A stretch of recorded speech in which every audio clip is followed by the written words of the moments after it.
Hello Tubies, I'm back again. Today I'm going to talk about a few things. First of all, if this light in the background is blinding you, I'm so very sorry. I have all my windows open. I am trying to purge my room of all impurities. I'm going through a cleaning mode at the moment, so I really hope that's not too blinding. um, on that note, I forgot what I was going to talk about. Ugh. Oh yes. I promised I was going to do a video on ancestral working, and this is going to be basically a pre-lesson or an introduction to ancestral working. I can't really show you a way of spirit work or ancestral working because I don't have any of the tools. I'm working on that, but I'm going to tell you a little bit about why I use ancestries. It originally started, I started using them because, I don't know how to put it,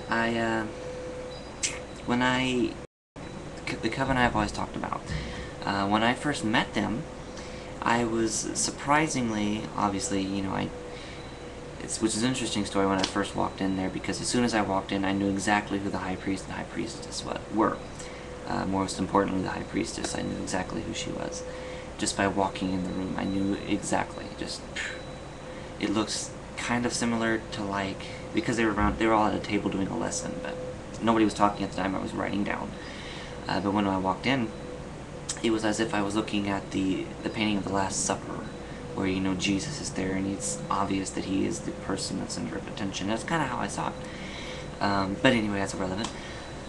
Upon getting to know the High Priest as well, I learned that she has Native American roots as well. I don't remember which tribe she said she was from, but I too have Native American ancestry, which I'm very proud of.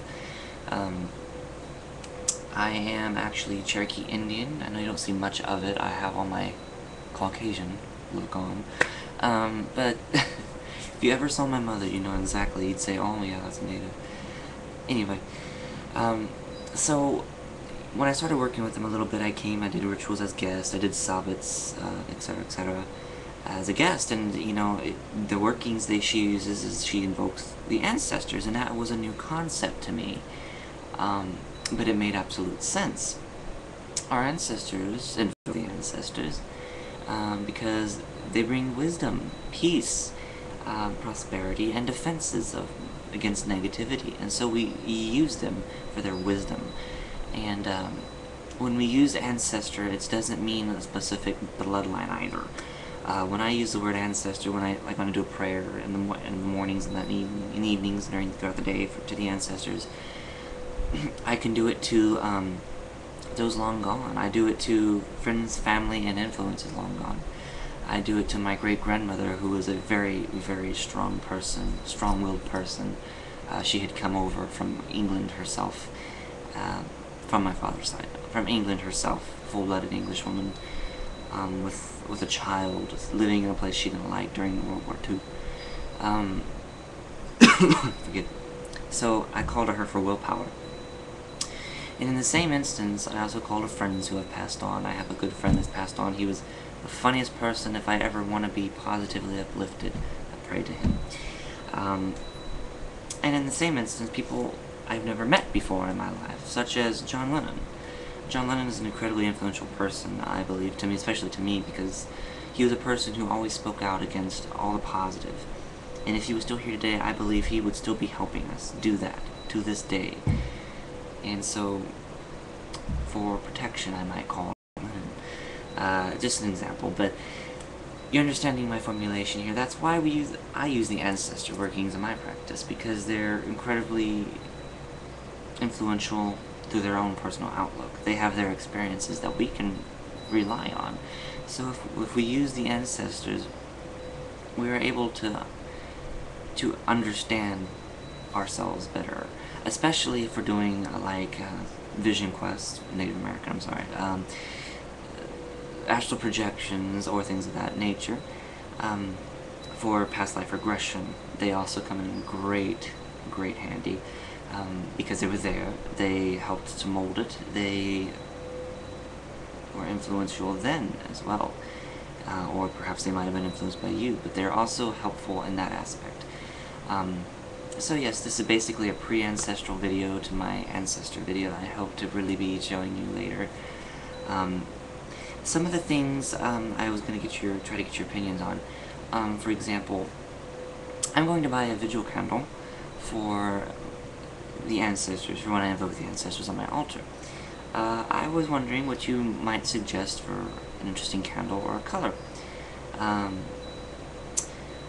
My interpretation would be colors would either be orange, yellow, black, or purple. More or less, I'm seeing more of a yellow, white, or black. You know, one of those three. White, encompasses everything. But so yeah, I'll probably get some candles here, and I will be able to show you exactly how I use ancestors and how they protect me and guide me throughout the day. I do a basic prayer every day. I hold, actually, give me just 1 second, I'll be right back.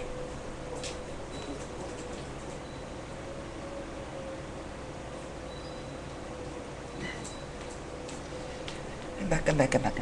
Okay, sorry. My step-grandfather, not too long ago, gave me his family heirloom, or a family heirloom. After his mother died, she had a bunch of, or his mother and father died, they had a bunch of old jewelry left behind. Sorry. And, one of the things left behind was this, was this Catholic cross, and he said it was his grandfather's, which dates back to the early 1800s. Believe it or not, yes. And he says, you know what, I'll let you have it as long as you promise to take care of it. And I promised, and I use it to this day, even on my altar. And it's just even funny because the Catholic cross, if you want to see that there, you can see the Catholic influence there. But I use this on my altar, and what I do is I hold it in the palm of my hands as I do when I pray to the God and Goddess. When I pray to the God, I have a hematite in my right hand. I'm sorry, I'm right and left disoriented. And I pray. And when I pray to the Goddess, I hold my selenite in my left hand. And usually the selenite comes off a little bit stronger because it's freaking selenite, and it never loses its charge, which is a wonderful thing about selenite. But anyway, so I hold this, I cup it in my hands, and I call to the ancestors. I said, sacred ancestors, friends, family, and influences long gone, be with me this day, guide me, and strive from me all negativity and all negative souls. Bring to me only the most positive and blessed of souls, for those who come to me shall be blessed themselves. Sacred ancestors, be with me this day as you always have. Blessed be sacred ancestors. And that's it. That's my simple prayer for each day. I do it every morning, and I find it most influential. So yes, I hope to be doing another video on this, basically a pre-ancestral video. I didn't mean it to be this long, I'm so very sorry, but I really hope y'all enjoyed it. So everybody have a safe, blessed, and magical week. Bye everyone.